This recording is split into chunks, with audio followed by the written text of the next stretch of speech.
Welcome to It Was Almost Real, the Pro Wrestling History Podcast, Episode 4.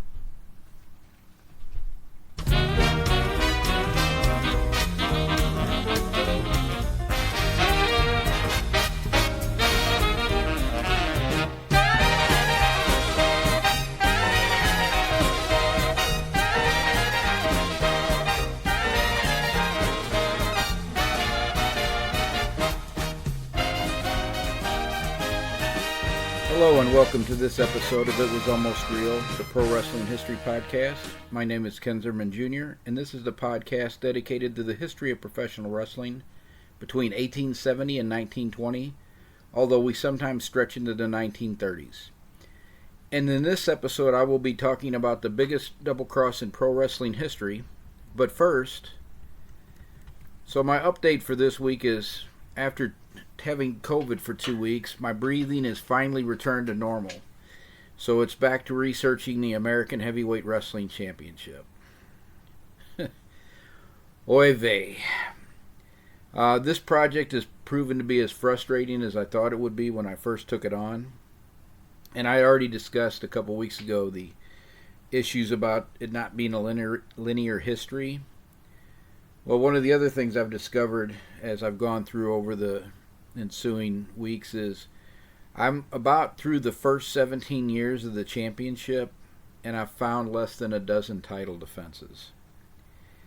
And there's a lot of reasons for the inactivity. Some of it was due to the fact that a lot of the champions were trying to pursue a world title match with William Muldoon. The problem for most of them is they were catch wrestling specialists. Well, the problem for all of them was they were catch wrestling specialists. And Muldoon only defended the championship via Greco-Roman wrestling rules. And several of the American heavyweight champions, like Joe Acton and Evan Strangler Lewis, thought that if they could get at least one fall to be in catch as catch can, they could hook Muldoon and injure him. They realized that none of them that were wrestling at the time, none of the champions nor any of the other wrestlers, were probably strong enough or skilled enough in Greco-Roman to beat Muldoon at his specialty. But they thought that if they could get him to take at least one fall in catch wrestling, that they could hook him, hurt him, and possibly win the championship by forfeit. But Muldoon was too smart or wasn't willing to risk his championship under those circumstances, so he would only take championship matches in Greco-Roman wrestling. That didn't prevent the champions from trying to pursue these matches, which was part of the reason for their inactivity. The other part of them being catch wrestling specialists were in the late 1800s, up until about the mid-1890s, a lot of wrestling matches in the United States were contested by different styles. So if we had a 3 out of 5 fall match scheduled for the main event that night, the first fall might be Greco-Roman, the second fall might be catch as catch can, the third fall might be side hold, the fourth fall might be Cornish wrestling, the fifth fall might be Cumberland wrestling. And there were wrestlers that specialized in all these styles of wrestling. They didn't want to risk getting injured wrestling a catch wrestler for a championship that wasn't their specialty style. So if I am a specialist in Cornish wrestling, which is wrestling conducted with jackets like they wear in judo, the chances of me beating a Lewis or an Acton are next to nil in catch wrestling, and there is a high chance that I would be injured. So for that reason, it was very difficult for Acton and Lewis and then Martin Farmer Burns to find challengers willing to wrestle them in a straight catch wrestling match.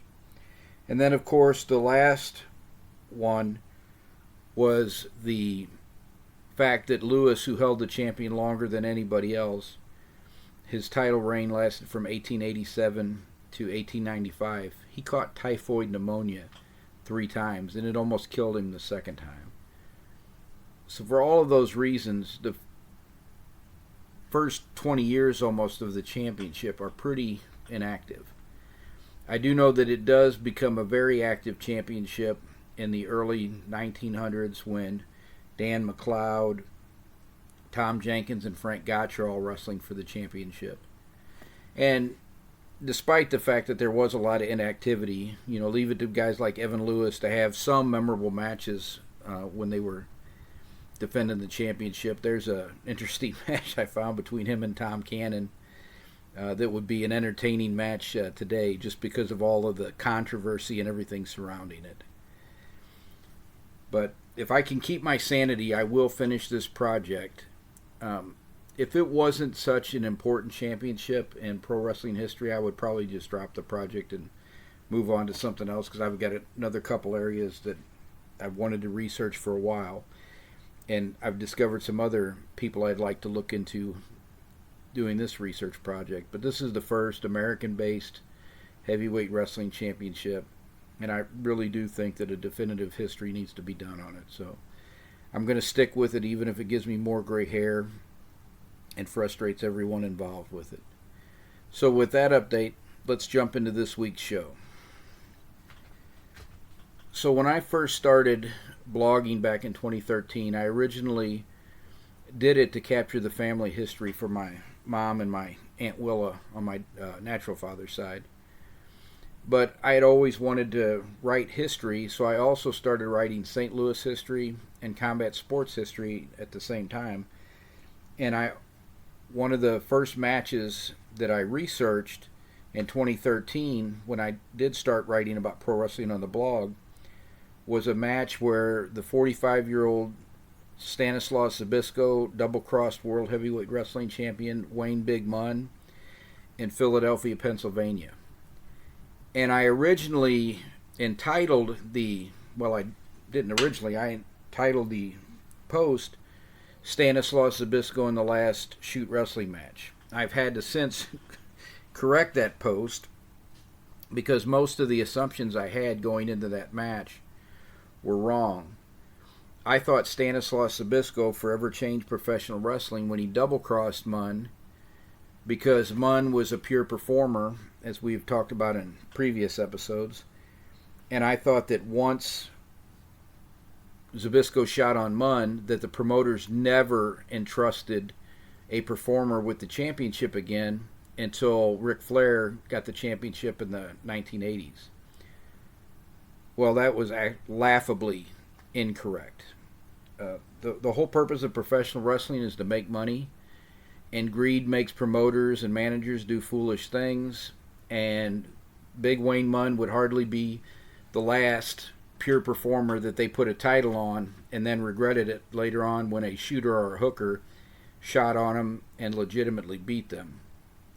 The whole first 5 years of the 1930s is nothing but double cross after double cross. However, the other things that I had wrong about it were, I also thought, because I had read this in several different sources, but I had never found the actual newspaper from that match, that Zbyszko had pinned Munn time after time after time, and the referee, who was under the pay of the Goldust Trio, eventually had to declare Zbyszko the winner of the match for fear of the fans rioting, which the fear of the fans rioting part was true, but the fact that Zbyszko pinned him over and over and over again until the referee had no choice but to award him the match was not correct. So let's go back and then we'll go forward into the actual match. In late 1924, Ed Strangler Lewis had been the world champion for almost 3 years running. He had won the title in December of 1920 and surprisingly only held it for about 5 months before he lost the title to Stanislaus Zbyszko, who was in his early 40s and had just returned from Europe, where he had been a prisoner of war in Poland. Zbyszko drops the title back to Lewis in early 1922, and by all accounts, Ed Strangler Lewis despised Wladek Zbyszko, Stanislaus Zbyszko's younger brother, and during his second title reign would not give him a title match allow him to make the big money of the main events. But he still continued to have rematches with Stanislaus Zbyszko, and they generally enjoyed good relations, which is important to the second part of the story and the double cross.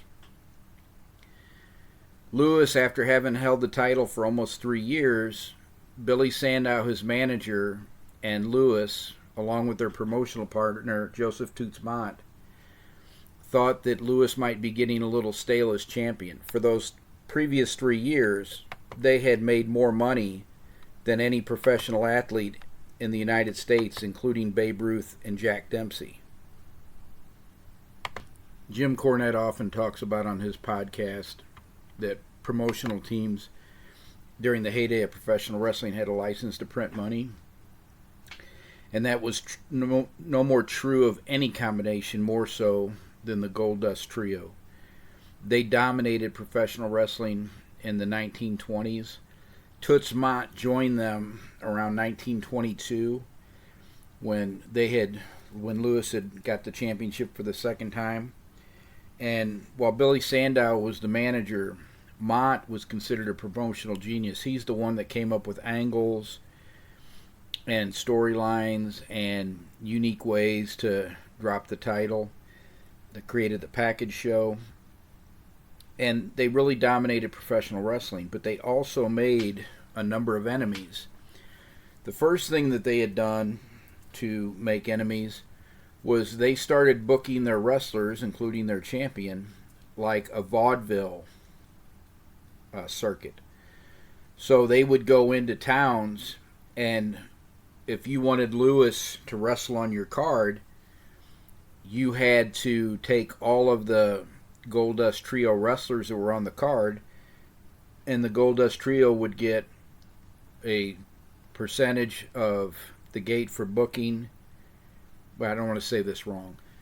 They would get the majority of the money, and they would give the promoter for each town a small amount, and then they would pay the wrestlers and everything that wrestled on the card. This was different from how it had been done in the past, and this was one of the reasons it made Mondt and Sandow a lot of enemies, is promotions that had established towns, so like Jack Curley in New York, Paul Bowser in Boston, Tom Pax in St. Louis. Lewis would come to town and defend his championship against the top wrestler for that promotion. So for Jack Curley in New York, it could be Vladik Zbyszko. For Paul Bowser in Boston, it could have been Joe Stecher. Later on, it would be like Dano O'Mahony, who was a peer performer, but who was a big star for Bowser. Well, the Goldust Trio basically ended that. So if you were a promoter that didn't have a well-established local star, you didn't really care, because you would make more money when Lewis and all the wrestlers associated with the Goldust Trio promotion showed up to your town. But if you already had an established town like Jack Curley and Paul Bowser, you were getting minimal return on your investment, and you weren't even getting to feature your top stars. So who was going to come see your top star the month after the Goldust Trio pulled out of town if none of your wrestlers, including your top star, was even on the card? So that made a lot of enemies out of the promoters and some of the other wrestlers. Lewis also, for the first time, he got along for the most part with pretty much everybody. He was not a fan of Jim Londos, but Lewis did not make enemies the way Sandow and Mondt in particular made enemies. But he made two significant enemies during his second title run. One was Vladik Zbyszko, who we talked about just a few minutes ago, who he detested. They had had a couple of fistfights in previous years because they just couldn't work well with each other. And the second one was Joe Stecher. And Stecher was Lewis's biggest rival. They wrestled 3 legitimate contests in the mid-teens with neither man winning until Lewis finally won. It was either the third or the fourth contest between them, but they had wrestled for 3 or 4 hours before Lewis finally won. And in the first two matches, Stecher actually had more of an advantage, but eventually Lewis caught up with him and passed him. There was no incidents that really happened between Lewis and Stecher, but they just, I guess the natural rivalry caused a dislike between the two of them because they never saw eye to eye. They always had trouble working together. And during this second title reign, Lewis froze both Stecher and Zbyszko completely out of ever getting a title shot, which cost them significant money because if Lewis would have defended his title against Zbyszko in New York or Stecher in Boston or Stecher in Chicago or Stecher in St. Louis, those matches would have drawn tremendous money for both men. But Lewis was unwilling to give a payday to either guy because of his personal animosity towards him. Lewis starts to get a little stale as champion in the late 1924. So Billy Sandow hatches a plot to put the title on Big Wayne Munn. Big Wayne Munn was a college football player for the University of Nebraska. He was about 6'5", 260 pounds. He was very impressive looking physically, but he had never wrestled and he had no wrestling ability whatsoever.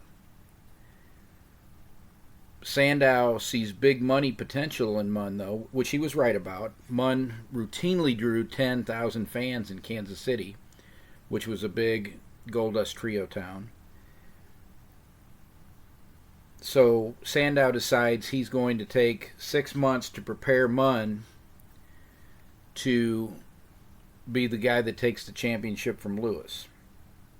Neither Lewis nor Mott wanted to put the belt on Munn, because they told Sandow, if he wrestles anybody that has just a modicum of wrestling ability, he's going to be helpless. He's a pure performer. It took them 6 months just to get him able to wrestle a worked match credibly. They started him out. He would do squash matches at first. Matches lasting a minute or two. And initially he used a headlock, which was Lewis's finishing hold. But couple months prior to the title match in January of 1925, they realized that would probably be a bad idea. So they switched it to the crotch hold, which was a common finisher back in the days of Gotch. So they went ahead and used that. In December of 1924, Mott carries Munn to a 30-minute match. And they think, well, he's as good as he's going to be in a working match. You know, he can credibly have a match with Lewis and beat Lewis. He ends up taking the title from Lewis, but Lewis and Mott are still so nervous that Munn has this championship. Lewis has booked himself on a European tour for the first 2 months in 1925, so he tells Mott, you have got to keep an eye on Munn. If anybody shoots on him in the ring, he's cooked. So Mott went with Munn to almost all of his bookings for the time that Lewis was in Europe. But Sandow tells him, don't worry, I'll have him lose to the old man. Not lose to the old man, beat the old man. The old man was Stanislaus Zbyszko, who was 45 years old, but who everybody, they've always billed him 5 years older than he was, so fans thought he was 50. Zbyszko and Mott were the only two wrestlers that Lewis felt could beat him in a straight wrestling match. Even at his advanced age, Zbyszko was one of the only two people Lewis put on his level. Zbyszko would normally be the last person you would want to wrestle a pure performer like Munn, who would be helpless. But Sandow and Mott, and even Lewis to a degree, trusted Zbyszko, so they said, okay, with Mott there, go ahead and match him with Zbyszko. And they had one or two matches, actually, one in Kansas City to a huge crowd, where Zbyszko put Zbyszko put Big Wayne Munn over, and So the Goldust Trio relaxed. Okay, we can trust Stanislaus Zbyszko, and they only intended for Munn to be a champion for 9 months to a year, and then Lewis would take the title back.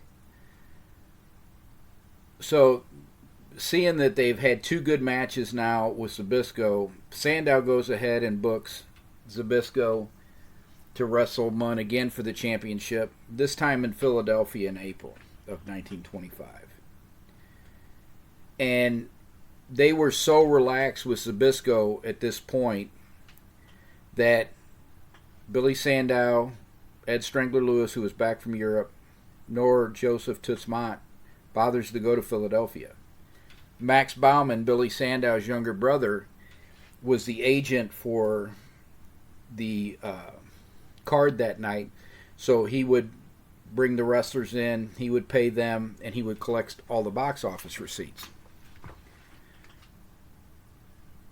The match starts, and within a minute or two, Munn is looking very, very nervous. Now remember, I said a lot of the stories said that Zbyszko pinned him repeatedly, and this all comes from the Fall Guys.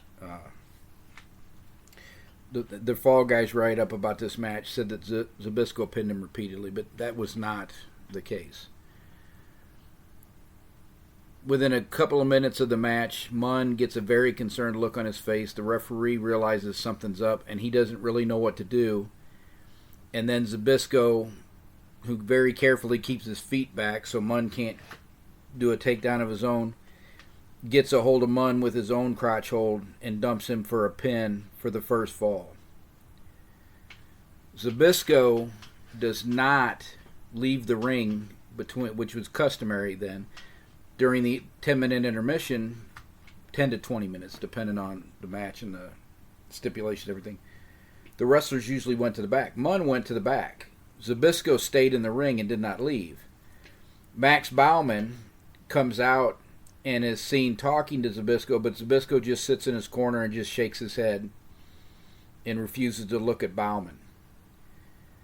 Munn comes back out for the second fall. Zbyszko very quickly again pins him. The referee counts. The referee is under the control of the Goldust Trio, but he's so scared to death that the fans in Philadelphia will riot if he doesn't award the pin, that he goes ahead and awards the pin, and Zbyszko becomes the new world champion.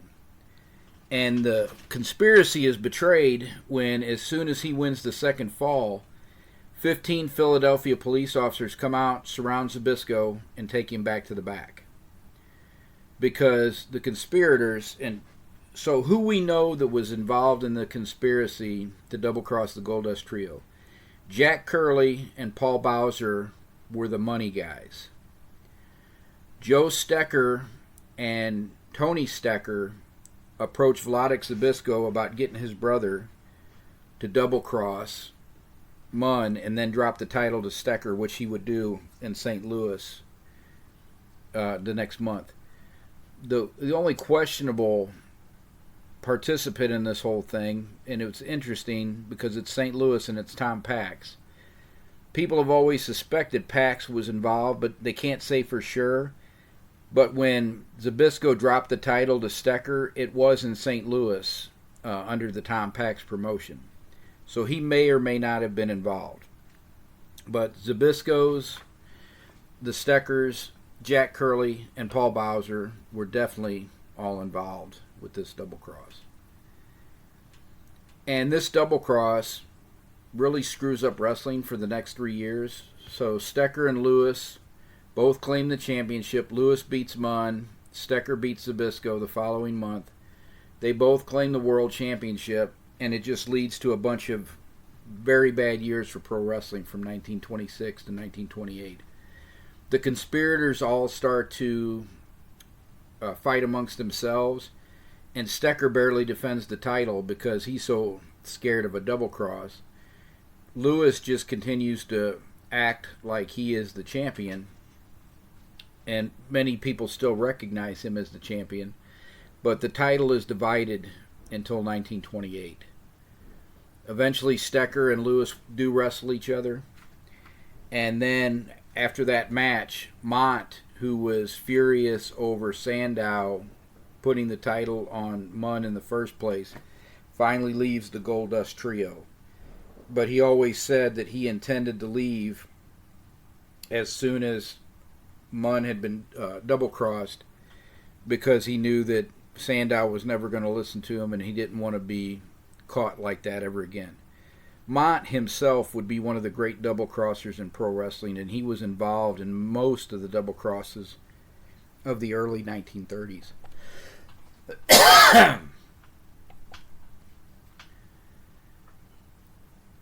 So I was always fascinated about that match, and researching it, I was shocked by how much that I had thought was right was wrong.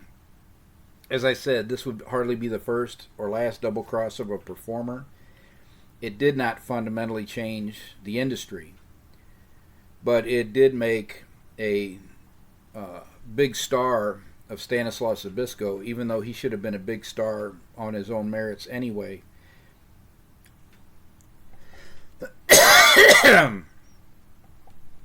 I've written 2 books about Zbyszko. The first one is Double Crossing the Goldust Trio, which is actually about this incident, but it goes from Lewis winning the title in 1920 and Zbyszko coming back from Europe all the way up to the title changes in 1928 and what happens to all the main people involved in this double cross, Steckers and Zbyszkos and Lewis and that, and Mont.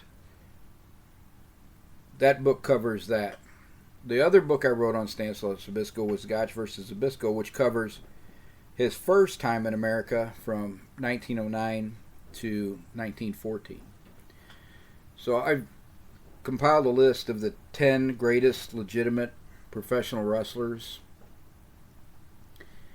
The only person that had a chance in that top 5 to be number 1, other than the person who was number 1 and the person who was number 2, was Stanislaus Zbyszko. Even at his advanced age, Ed Strangler Lewis said he was one of only 2 wrestlers that could have troubled him in a legitimate contest. And in his first go-around, he lost a controversial match to Frank Gotch when he was an absolute novice at catch wrestling, and Gotch refused to wrestle him for the remainder of his career. The only guy that Gotch ever really, you could say, ducked was Stanislaus Zbyszko. So I hope you found that the true story of the double cross interesting. And hopefully you'll be more interested in Stanislaus Zbyszko, because he's going to factor into our next episode. But before I get into that, I just want to give one update, one hopeful personal opinion. So I would determine when I started this podcast that the first 4 episodes, I was going to release 4 episodes in June to get the podcast set up. But that after that, I was dedicated to 2 episodes a month on the 2nd and 4th Monday of the month. And I've really been pleasantly surprised about the response to the podcast. However, right now, with the level of work I'm doing and the research and everything, I am going to keep it at 2 episodes a month. But that could change in the future, particularly if I continue to get the good feedback about the podcast that I've received so far. But the next episode will be released on Monday, July 11th, 2022. And before I talk about what we're going to talk about in that episode, last week I had talked about Vince McMahon stepping down as the CEO, but as we've seen on Raw and SmackDown, that's probably a political move. He plans to fight to stay the CEO and chairman of WWE. But one thing that has come out of this, besides the fact that Stephanie has taken over in the interim, is it looks like Triple H has now been brought back to the Performance Center and to NXT. And I will say that prior to Vince losing his mind and taking Triple H out of NXT, NXT was the only WWE show I found watchable anymore. There are good segments every once in a while, particularly on SmackDown with Roman Reigns and Paul Heyman. And Drew McIntyre is a tremendous talent. But for the most part, those shows are unwatchable because Vince has a juvenile sense of humor, and the skits and the stupid things that they put on those shows make it very difficult to watch. NXT was the closest thing to a wrestling show WWE put out. If you watch the WWE pay-per-views, they're normally much better than the television shows because you don't have all the skits and the silliness. It's more like a wrestling show, although they're all way too long.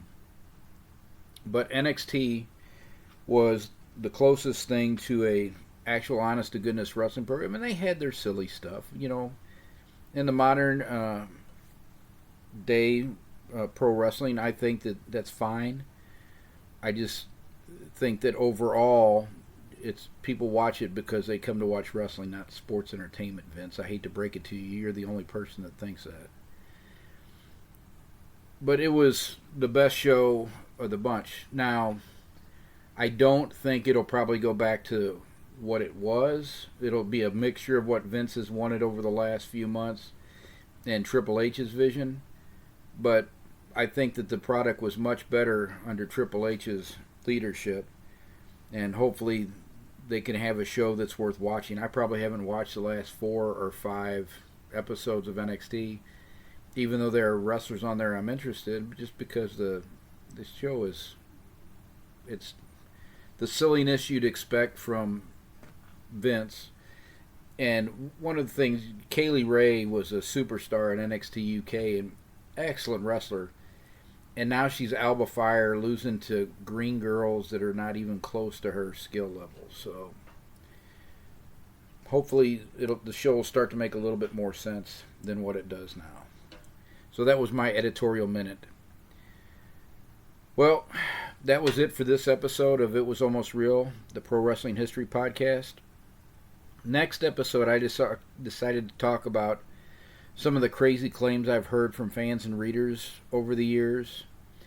I think fans and readers want to believe certain things about wrestlers that they really like, and they'll make some claims that when you look at the facts and that surrounding the match, it's just hard to impossible to believe. And one of these hard to believe comments I received was about the 1914 bout for the Greco-Roman World Heavyweight Championship between Stanislaus Zbyszko and Alex Aberg. This match occurred right before Zbyszko went back to Europe, where he would remain until 1921. And we'll look at the claims that were made in connection with this match on the next episode, and we will look at what really happened in the match and how much it drew, and you can determine for yourself whether you think those claims are legitimate or not. A reminder, that episode will air on Monday, July 11th, 2022. So, Ken Zimmerman Jr. is the place to check out the show notes for today's episodes. You can see what I'm working on currently and a list of books I've written if you're interested in digging deeper into this era of professional wrestling. Thank you for listening today. As always, you can view the show notes for this episode at kenzimmermanjr.com/episode 4. I would also be grateful if you would rate this podcast on iTunes or wherever you listen to the show. That helps tremendously with keeping the podcast visible so people who have never heard of it can discover it. If you have already done this, thank you so much. And if you would like to comment on this episode or ask a question, please go to kenzimmermanjr.com, find the contact page at the top navigation, and drop me an email. I would love to hear from you. And don't forget, you can also ask questions through that contact page as well. Until next time, take care, everybody. Bye-bye.